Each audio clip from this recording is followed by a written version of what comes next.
जय श्री राम। प्रिय दर्शकों, आप सभी का हमारे चैनल पर हार्दिक स्वागत है। आज के इस वीडियो में बात करेंगे इस वर्ष 2024 में पौष माह कृष्ण पक्ष की एकादशी कब है। पौष माह कृष्ण पक्ष की एकादशी व्रत कब किया जाएगा।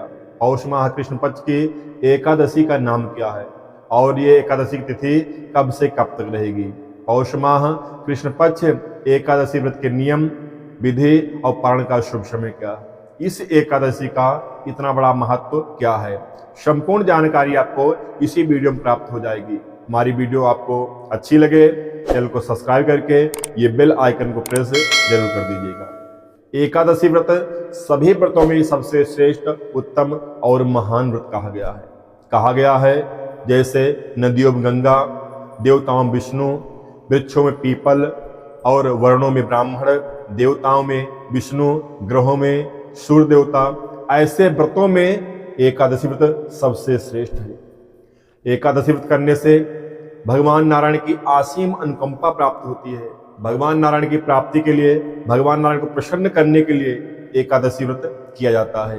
एकादशी व्रत करने से मनुष्य के पाप ताप सब नष्ट हो जाते हैं और भगवान की शरणागति प्राप्त होती है। मनुष्य इस जन्म में भौतिक सुखों को धीरे धीरे प्राप्त करता हुआ अंत में भगवान के धाम, भगवान के लोक वैकुंठ धाम को प्राप्त होता है। इतनी बड़ी एकादशी व्रत की महिमा बताई गई है। एकादशी व्रत 10वीं तिथि से ही यह नियम प्रारंभ हो जाता है। 10वीं तिथि को हो सके तो एक समय ही भोजन करिए, यदि ना हो सके तो आप भोजन करिए, परंतु 10वीं को चावल ग्रहण न करिए, अर्थात चावल न खाइए। 10वीं से ही ब्रह्मचर्य से रहे और 10वीं को रात को सोने से पहले अपने मुख को अच्छी तरह स्वच्छ और साफ करके सोना चाहिए। एकादशी के दिन प्रातः जल्दी उठें, अपने दैनिक कार्यों को निवृत्त करते हुए गंगा जल से स्नान करें और स्वच्छ साफ वस्त्र पहनकर अपने पूजा मंडप में पधारिए, अर्थात विराजमान हो जाइए। हो सके तो पीला वस्त्र धारण करिए, ना हो सके तो पीला गमछा या पीला दुपट्टा भी ओढ़कर एक आसन बिछाकर अपने मंदिर में विराजमान हो जाए। हाथ में जल और पुष्प लेकर भगवान से प्रार्थना करें, संकल्प करें कि हे भगवान, मैं आपकी प्रसन्नता के लिए, आपको प्रसन्न करने के लिए, आपकी शरणागति पाने के लिए आज मैं पौष माह कृष्ण पक्ष के सफला एकादशी व्रत कर रहा हूं या कर रही हूं। हे भगवान, हमें अपनी शक्ति, अपनी भक्ति, अपनी असीम अनुकंपा प्रदान करना। हे भगवान, आज हमसे जान अनजान में कोई पाप होने न पाए। हे भगवान, हमारी गलती को क्षमा करना और हमें आज उत्तम कार्य करने का सौभाग्य प्राप्त हो, आपकी सेवा प्राप्त हो, संतों की सेवा प्राप्त हो। हे भगवान, अवज्ञावश कोई अपराध हमसे आज न होने पाए। ऐसा बोलकर जल पुष्प भगवान के पास ही छोड़ दें। आपके पास भगवान विष्णु की प्रतिमा हो, फोटो हो, या शालिग्राम भगवान की विग्रह हो, या लड्डू गोपाल की मूर्ति हो, भगवान कृष्ण की, जो भी आपके पास भगवान नारायण के स्वरूप की मूर्ति, फोटो हो, उन्हीं का पूजन करिए। जल से, अगर हो सके तो पंचामृत से, पुष्प, धूप, दीप, नैवेद्य, फल जो भी उपलब्ध हो आपके पास, भगवान को चंदन टीका लगाकर, फूल और धूप बत्ती दिखाकर भगवान का पूजन अर्चन वंदन करें। भगवान को भोग में तुलसी पत्ता जरूर ही समर्पित करें। बिना तुलसी के भगवान नारायण भोग स्वीकार नहीं करते, इसलिए भगवान के पूजन में तुलसी दल जरूर समर्पित करें। और ये ध्यान रखें, एकादशी को तुलसी नहीं तोड़ते हैं, इसलिए एक दिन पहले ही उसकी व्यवस्था पहले से करके रख लेना चाहिए। भगवान का पूजन अर्चन वंदन करें, तन मन के साथ में, तन्मयता के साथ में, श्रद्धा भक्ति के साथ में भगवान का पूजन करें। भगवान का भजन गुनगुनाते रहें, भगवान का नाम स्मरण करते रहें। पूजन करने के बाद में भगवान के 12 अक्षर जो सबसे प्रिय भगवान का नाम है, मंत्र है, ओम नमो भगवते वासुदेवाय। इस मंत्र का जितना हो सके, जितने आपका समय हो, भगवान के मंत्रों का जप करें। आप चाहें तो विष्णु सहस्रनाम का पाठ भी कर सकते हैं, गीता का पाठ भी कर सकते हैं। उसके बाद में पौष माह कृष्ण पक्ष की एकादशी का व्रत कथा को अवश्य सुनना चाहिए। सुने या पढ़े, आप मोबाइल में भी कथा को सुनिए। कथा सुनने के बाद में भगवान नारायण की आरती करें। उसके बाद में भगवान को सूर्य को जल आदि जो है अपना कार्य करें। यहीं से आपका व्रत प्रारंभ हो जाता है। आप चाहें तो जैसे आप व्रत करते हैं, नीराजल, जल पीकर, फलाहार, जैसे भी आप व्रत रख रहे हो ऐसे व्रत रखिए। दिन भर भगवान के चिंतन करिए, भगवान के चरित्रों का, भगवान के कार्यों का स्मरण करते रहिए। हो सके तो संत सेवा करें, ब्राह्मण सेवा करें, भगवान की सेवा करें, गौ की सेवा करें।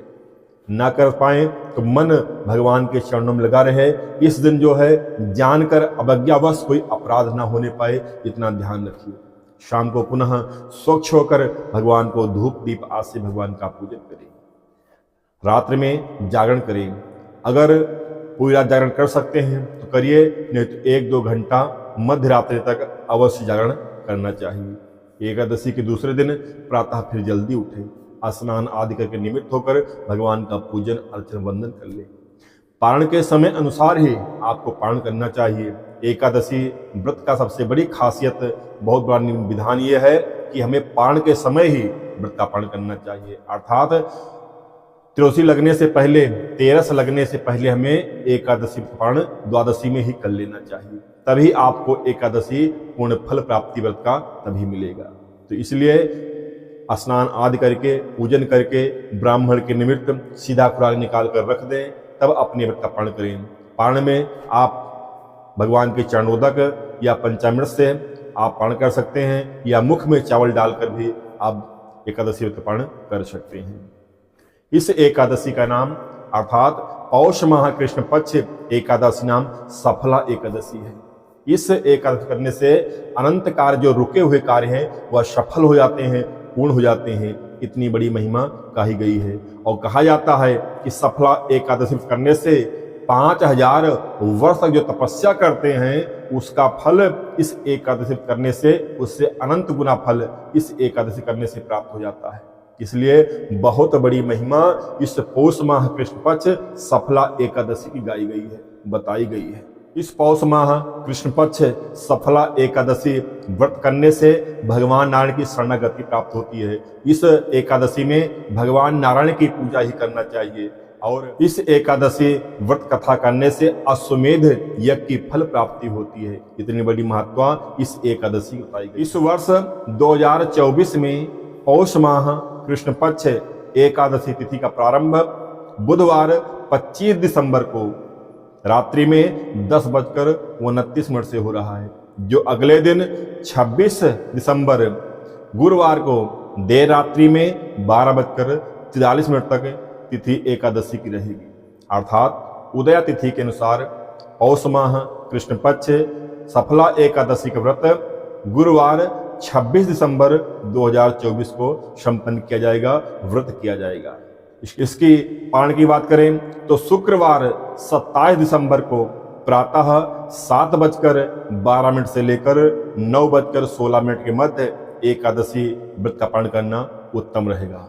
हालांकि द्वादशी तिथि मध्यरात्रि तक है, पूरा दिन द्वादशी रहेगी, लेकिन विशेष पारण का जो समय है वह शुक्रवार 27 दिसंबर को प्रातः 7:12 से लेकर सुबह 9:16 के मध्य रहेगा।